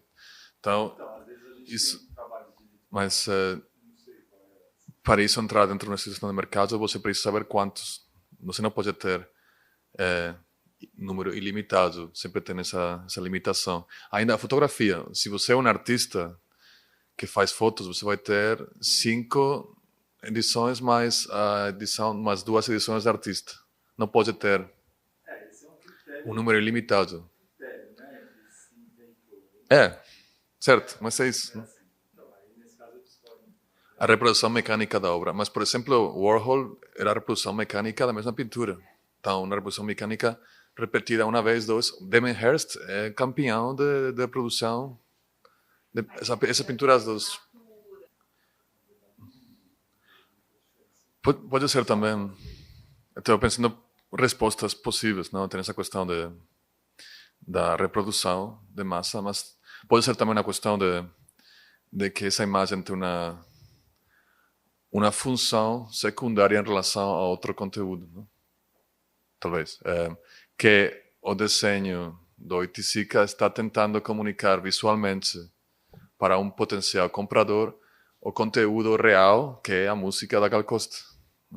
Então aqui o Oiticica é secundário no sentido ele não está produzindo da coisa que é para ele. Eu não sei, talvez sim, mas eu imagino que a proposta é trabalhar sobre um conteúdo específico que é a música, o conceito, as ideias da Gal Costa, não? As 12 canções do álbum.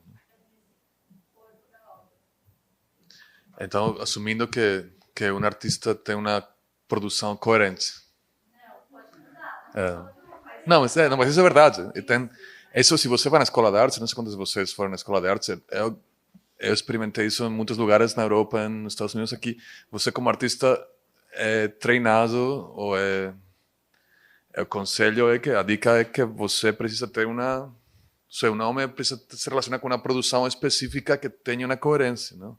Se você é um artista que faz qualquer coisa, que muda de coisas, de linguagens, de formatos, de cada cada ano, você vai ter mais dificuldade com o sistema da arte, não? A ideia de uma produção... Na narrativa que se estabeleceu... Legal. Então, você acha que, como isso... Tem alguma sensação, alguma ideia de em que sentido isso poderia funcionar ou deveria? Ou porque seria interessante falar disso como arte ou não? Que mudaria no objeto? O que efeito teria falar de arte em relação a isso? E quando pensava em instalação, pensou em como essa instalação ia funcionar? Quer tentar? Não, você...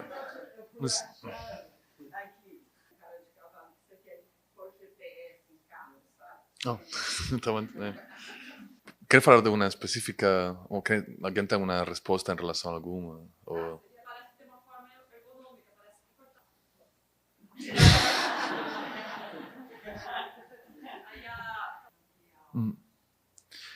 que também não precisa entrar então na galeria para deixar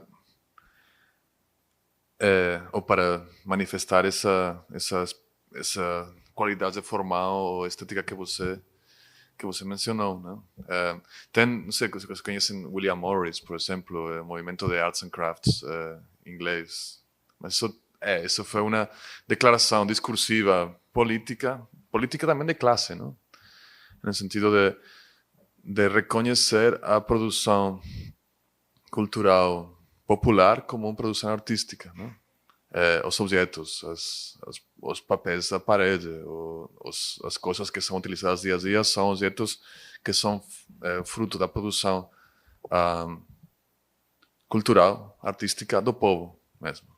E são comparáveis, ou mais interessantes ainda, que a produção burguesa que abandona essa utilidade, não? Então, William Morris falaria que nem precisa entrar na galeria para mostrar seu caráter de arte, não? Tem uma coisa que é um pequeno vício, não? Então, eu não sei, eu acabo falando também, trabalhei muito com a arte, sistema da arte, estou meio cansado, mas quando a gente começa a falar, acaba falando das instituições, não? Sempre instituições, sempre dos museus, das exposições dos museus. Eu poderia ter falado outras coisas, mas acabei falando de lugares meio convencionais, não? Como entrar, não? É interessante que tem vários artistas que pegam objetos do cotidiano. Há outro movimento que a gente não falou, esse movimento, que esse livro verde, não sei, um dos livros que circulou por aí, esse livro fala de outro movimento, que é quando a instituição da arte, o artista, utiliza a palavra arte, a instituição da arte, de um jeito completamente funcional para criar relações sociais que, em princípio, não tem nada a ver com a ideia de arte clássica, não? Então, um artista aí, é uma exposição que aconteceu em 93, em Chicago, que é Cultura em Ação. Sim. Então, eu não lembro do número, mas só que a curadora convidou como 8, 7 pessoas ou coletivos a fazer projetos. Então, um projeto de Íñigo Manglano Valle, que é um artista espanhol, americano. Sim.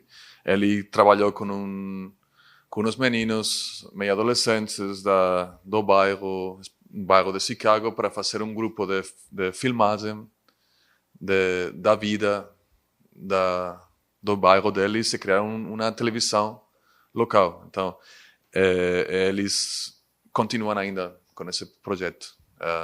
Então, aqui a palavra arte foi utilizada para gerar umas condições, uma urgência, talvez, uma grana, para estabelecer umas relações de produção diferentes, né? De produção de discurso, de imagens, mas também de relações sociais, em um contexto que é fora da instituição completamente. Então, na exposição, ao final, eles mostraram os vídeos, mas o que aconteceu aí foi a formação de um coletivo popular de filmagem no bairro X da cidade de Chicago. A produção do objeto aqui é completamente secundária. O objeto aqui seria esses filmes que foram mostrados na exposição, que foram mostrados num jardim, numa casa do bairro, assim. Isso é uma coisa que você faz para fazer o X no quadrinho da pessoa que paga a exposição. Né? Os projetos eram quase todos assim, projetos de trabalho de uns artistas com uma galera de uma usina para desenhar um novo produto de um chocolate que eles desenhavam completamente o produto e também o papel que envolve o produto.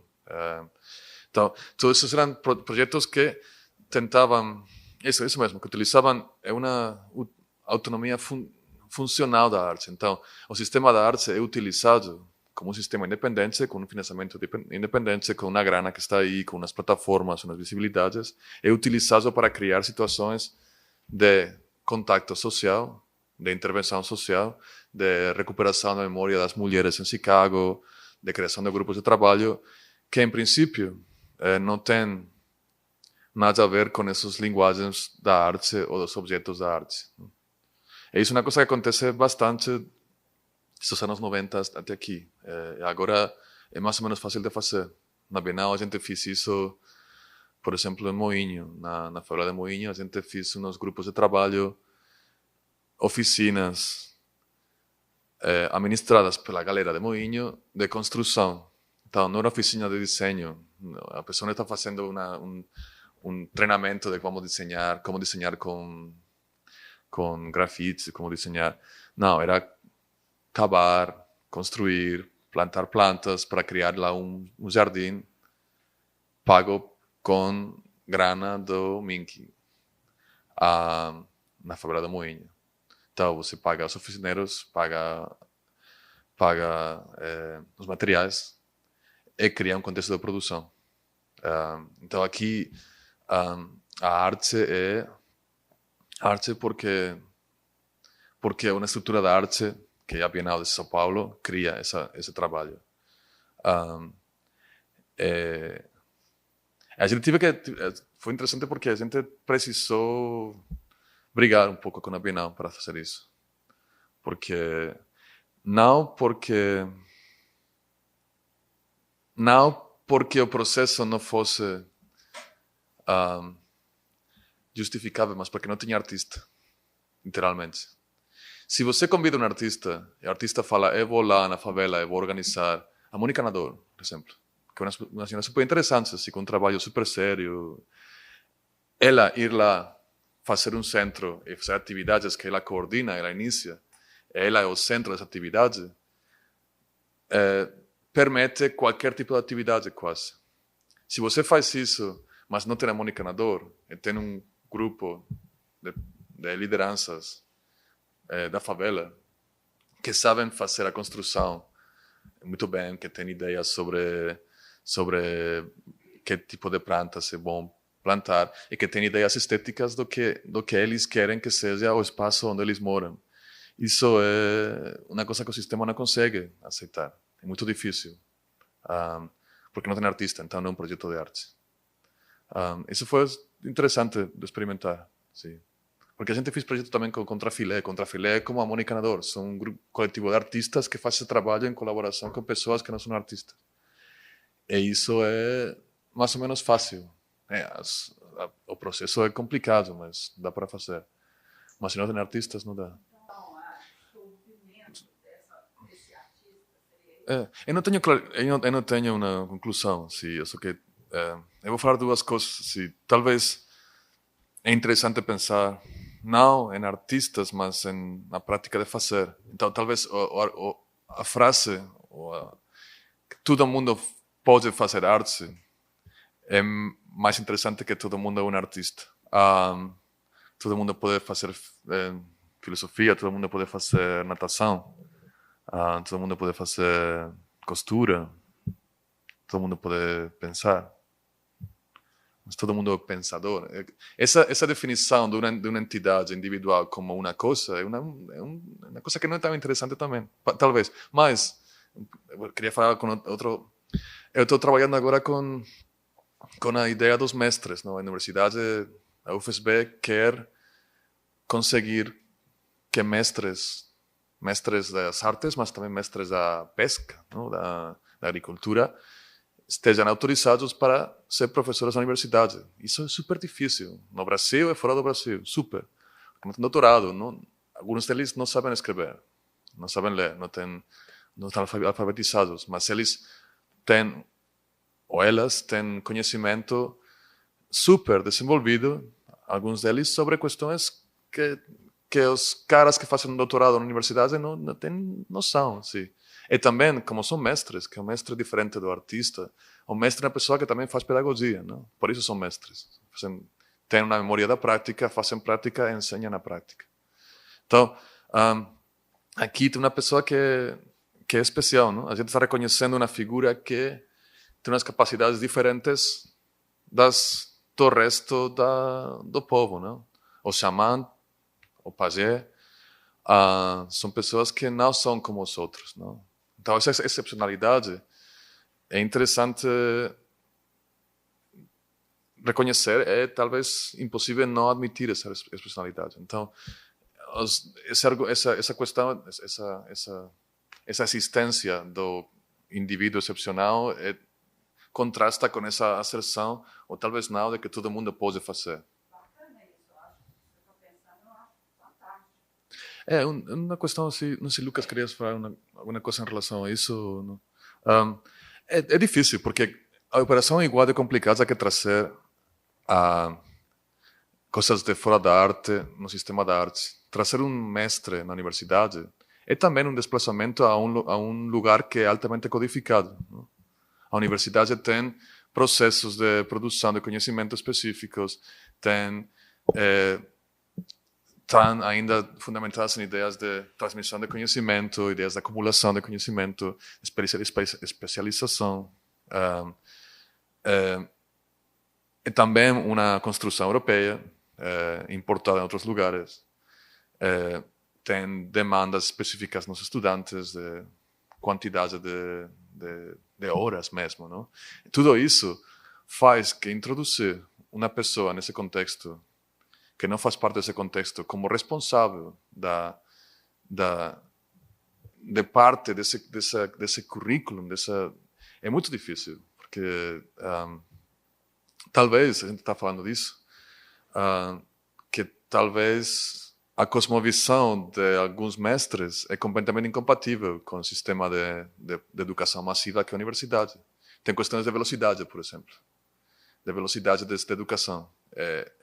Talvez a educação do mestre na educação que tem, não sei, que demora 10 anos. Não? Uma questão de intimidade, de proximidade também, por exemplo. A universidade dificilmente possibilita essa proximidade de um mestre com um estudante continuado. Não? Tem questões, não sei, talvez depende de que tipo de mestre seja, também essa coisa de desplazamento. Não? Tem um mestre de candomblé, a universidade não pode ser um terreiro, não é? Talvez o terreiro pode ser uma universidade, não sei. A aldeia indígena pode ser uma universidade, pode. Nunca fui para Brasília. No golpe militar, eles mandaram todos embora. Destruíram toda essa ideia. Mas tem uma coisa interessante em relação a isso. Por exemplo, a universidade talvez ajude a pensar a museu. Não? Se a gente está num processo de reconhecimento que tem conhecimentos que existem perfeitamente fora da universidade, conhecimentos das ervas, por exemplo, não? Propriedades das ervas, conhecimentos que podem ser parecidos aos nossos, mas também completamente diferentes. Outro dia alguém me falou de um, não sei que povo era, mas que a cura, a utilização de ervas para a cura era sem um corpo de conhecimento anterior. Então, se você está doente aqui, você encontra você liga para esse mestre curador. Então, esse mestre curador vai ir ao lugar onde você mora e vai pegar as plantas desse lugar onde você mora, no outro lugar, não pode trazer, mas vai pegar a planta completamente intuitivamente, não porque tem um conhecimento dessa planta aqui. Não é que, eu sei que essa erva é boa para o fígado, então você tem dor aqui. Não, então é uma produção de prática intuitiva em relação a um contexto que é o seu, porque você é o paciente. Então, mas a gente está num processo onde está aceitando que os conhecimentos existem e que são talvez compatíveis, talvez não, como os outros, não? Os que a gente estuda na universidade, não? É que talvez se você fica doente, você pode escolher homeopatia, medicina indígena, ou vai no hospital, ou vai no posto de saúde, não? Essas escolhas estão aí, ao menos até você ficar super doente, não? Mas a gente, não, mas tem uma coisa que Copenhague fala disso. Eles só precisaram começar a ir para doutores ocidentais depois os ocidentais chegarem e trazer as doenças que eles traziam, não? Até esse momento essa necessidade não estava lá. Eles tinham a medicina deles era suficiente e de fato as populações eram muito maiores que quando a medicina europeia chegou lá, não? Então nosso sistema a gente não pode escapar, a gente é ocidental aqui, não? Mas então tem esses corpos, então esse conhecimento que existe fora não precisa de ter um reconhecimento dentro da universidade. De fato. Então, o que é a arte também é isso. Então, com a arte acontece o mesmo. A arte acontece no museu, mas também acontece fora com processos completamente independentes. E talvez, às vezes, ou muitas vezes, ou sempre, mais excitantes, produtivos que acontecem dentro do museu, não? Ou da galeria, ou do que seja, não? Então, como se a gente é consequente com isso, pode ter duas opções finais, sim, ou dois cenários, não? Dois cenários. Um cenário é que a medicina europeia, ocidental, é compatível e fica do lado da medicina indígena, então você pode escolher e pode ter as duas, uma coisa boa. Ou, então, ter a arte do museu, a arte do sistema da arte, e a arte indígena dos mestres tradicionais, a arte da natureza, talvez, de poder também até lá, são duas coisas que ficam do lado da outra. Ou, ao final, a gente não precisa de hospitais, isso é difícil, mas não precisa de museus. Também é possível falar disso. Tem pessoas que precisam de museus, tem pessoas que não precisam de museus. Então, a gente não precisa defender o modelo do museu ocidental como uma coisa para continuar. É possível imaginar esse cenário também, não? Se a arte fica dentro e fora, você pode tentar navegar com os dois, ter os dois. Um dia você vai comprar no supermercado, outro dia compra na feira orgânica da praça. Então, você escolhe, faz os dois, mas pode escolher fazer só uma. Tem pessoas que não entram no mercado, não? Então, talvez, se o museu é como extra, você decide não ir mais lá, não? Então, pode ser que essas instituições fiquem irrelevantes também, não? É a arte delas também, não? É uma arte específica em relação a outra arte que fica fora, não? Não sei. Também nem sempre, porque também você pode ter brigas assim, sobre se todas as artes populares funcionam ou não. Também o funk é arte ou não. Esse argumento pode estar aí, então não todo mundo precisa. Não somos uma sociedade, ou somos muitas, não? Tem uma solução. Acho que Alckmin tem uma solução. Vai queimar os museus. Então, a gente não vai ter museus em São Paulo em breve. Então, eu não sei, porque quando eu decidi fazer parte da curadoria da Bienal de São Paulo, a Bienal de São Paulo é um monstro, né? Você sabe isso antes de entrar. Está fazendo a pesquisa. Um monstro como o MoMA, um monstro como a Tate, um monstro como as Nações Unidas, um monstro. Um amigo que trabalha para as Nações Unidas, ele também pensou: o que eu faço aqui? Vou trabalhar aqui. Como a USP é um monstro também, não? Então, você decide se...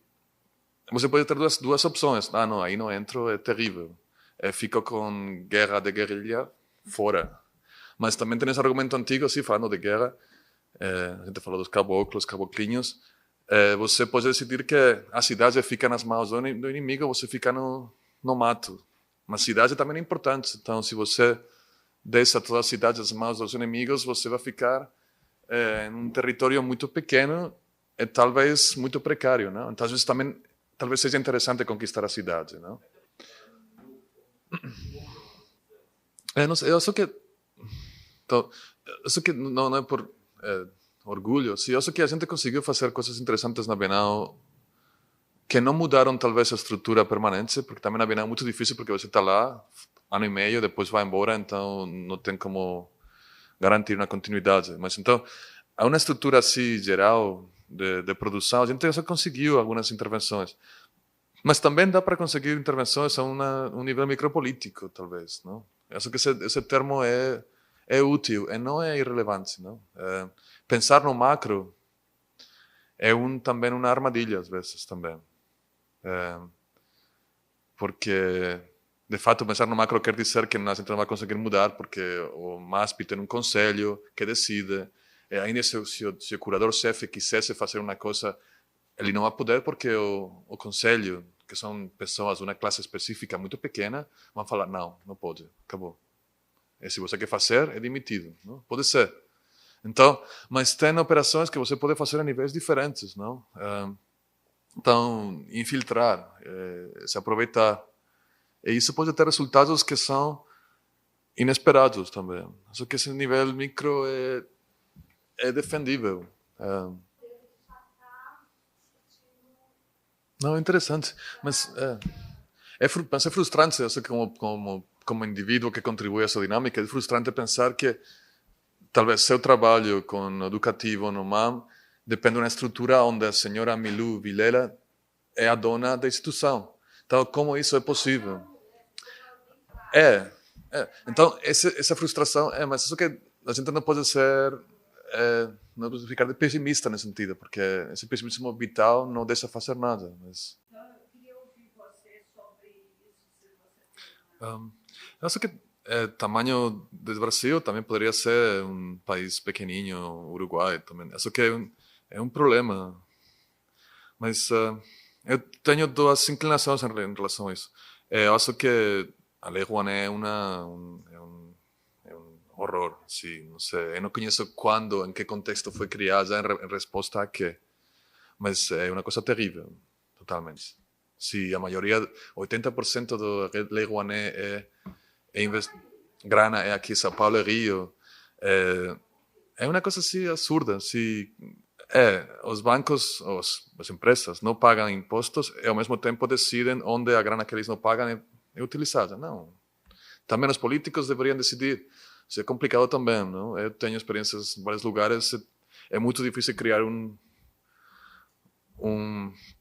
uma estrutura onde as pessoas que decidem onde essa grana vai são confiáveis. É muito difícil. Porque deveriam ser profissionais da arte, mas que profissionais da arte, sabe, também? Que artes? Como você divide entre as diferentes artes?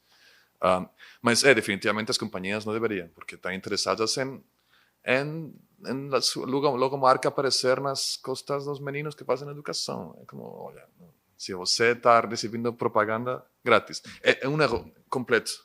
Mas só que também se tem grana pública, a grana pública deveria pagar cultura, acho que sim também. Mas eu não quero ficar no ênfase de discussão com o Estado. Essa discussão de eu, cidadão, estou demandando para o Estado fazer, essa discussão é uma discussão frustrante, eu falaria, talvez, sendo frívolo, de antiga. Essa questão muito europeia, de socialdemocracia, o Estado vai prover e deveria prover. Sim, mas também eu vou ir para outro lugar também. Então, o Estado deveria pagar hospitais? Sim, eu vou protestar, não sei. Centro de saúde, médicos, tudo bem. Ao mesmo tempo, eu não quero ficar nessa conversa de demandas com o Estado, eu vou fazer outra coisa ao mesmo tempo. Não? E com a cultura, só que é mais óbvio que com a saúde, por exemplo. Com a saúde, bom, saúde para todos. Educação também, mas que educação para todos? Eu não conheço um sistema nacional de educação que seja interessante, porque é um sistema de homogeneização completo. A Finlândia também. A Finlândia que tem o melhor sistema de educação. A Finlândia é um país agora mesmo de direita conservadora brutal, horrível. Eles têm educação boa, mas olha o que acontece. Então, acho que é bom ter essa conversa em dois níveis. E não dá para ter o Estado como interlocutor principal em nossas vidas, eu acho. Então, na cultura, acho que é importante isso. Demandar, ao mesmo tempo, ir para aqui, para lá, é sair, porque é óbvio que o Juca Ferreiras seria legal se ele conseguisse mudar algo da Lei Rouanet para que a grana ficasse um pouco mais solta.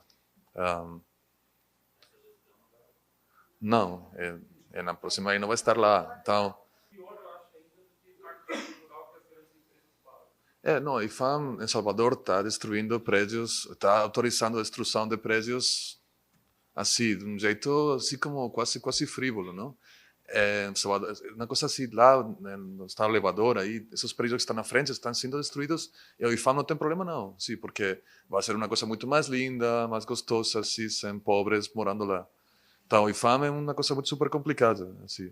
Eu concordo que é uma questão... Mas, voltando a esse exemplo do museu de Rico, o exemplo do acervo da Laje, são organizações onde a economia é criada em relação a um contexto fechado.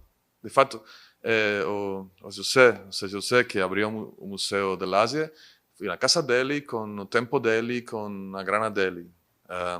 E agora ele conseguiu um convite da UFBA para dar umas aulas, ainda como professor visitante, porque ele não tem doutorado. Assim. Então, essa grana está sendo utilizada para ativar atividades aí. Então, acho que a iniciativa deles chegou antes que a grana pública através da UFBA. E também da Avenida Bahia entrou com um pouco de grana. Então, acho que esse modelo talvez é mais interessante, criando uma economia sustentável, que não está pedindo essa relação com o Estado para começar, porque essas, para mim, agora mesmo na minha vida, essas relações de contrato com o Estado são super difíceis. Se você tem um financiamento na Inglaterra com a Arts Council, tem um contrato de 3 anos que tem uma série de demandas super fortes de como você vai trabalhar, objetivos, processos, que às vezes não são compatíveis com a prática cultural que você quer fazer, porque suas necessidades ou interesses são outros, diferentes dos interesses do governo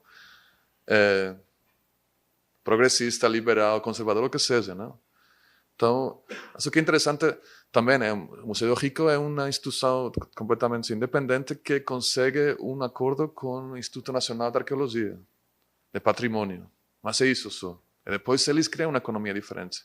Não dá para propor isso como modelo porque pessoas precisam comer, precisam pagar aluguel. Mas acho que é interessante pensar nisso também, assim, não nessa relação. Nesse encontro de curadores que falei, ou de diretores de museu, a preocupação principal dos curadores ou diretores de museu europeus era como conseguir mais grana do Estado e da União Europeia.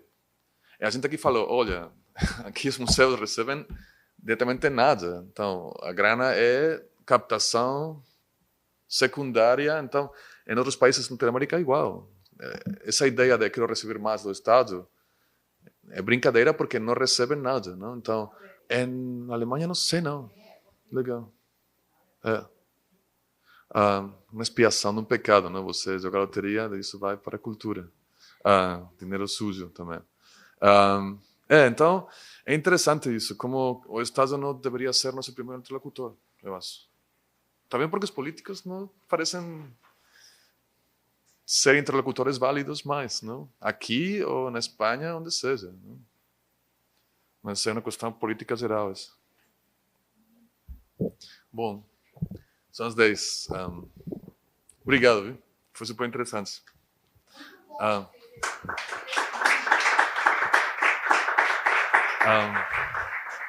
Então, meu e-mail é... Vou escrever aqui. É Pablo... Então, podemos escrever assim.